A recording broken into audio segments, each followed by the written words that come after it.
Capitolio a longtemps dominé l'horizon de la Havane, bien que le bâtiment soit vide depuis plusieurs années à présent.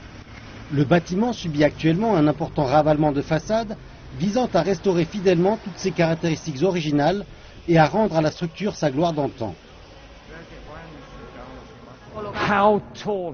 Combien mesure cette statue? 17 mètres et demi.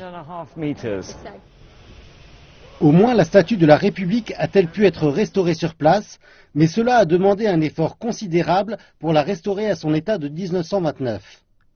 El Capitolio a été construit en 1920, à l'apogée du boom de la canne à sucre. Il a été partiellement inspiré du Capitole à Washington et a abrité le Congrès et le Sénat de l'île. La restauration a commencé il y a 5 ans et a coûté environ 60 millions de dollars jusqu'à présent. Elle n'en est pas encore à mi-chemin. Toutefois, la première phase sera ouverte au public au début de l'an prochain. À l'avenir, chacun de nous ici aura le sentiment d'avoir contribué à l'histoire du pays. Nous faisons l'histoire. Il n'y a jamais eu de restauration complète du Capitolio et nous apprenons au fur et à mesure.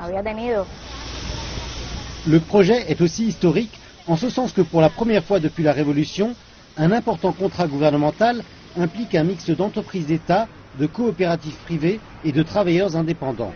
Je suis responsable des achats et de l'approvisionnement de tous les matériaux et bien sûr de la vérification de la qualité du travail des entreprises, ce qui est crucial.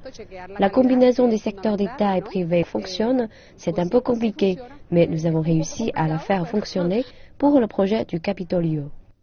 C'était le siège du pouvoir à Cuba, là où le Congrès se réunissait.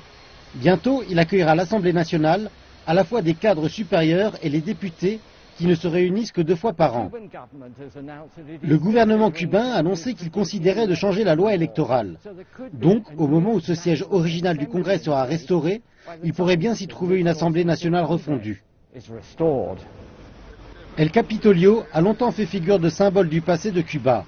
Maintenant, c'est un produit de la nouvelle économie mixte qui pourrait aussi jouer un rôle historique dans le futur de l'île.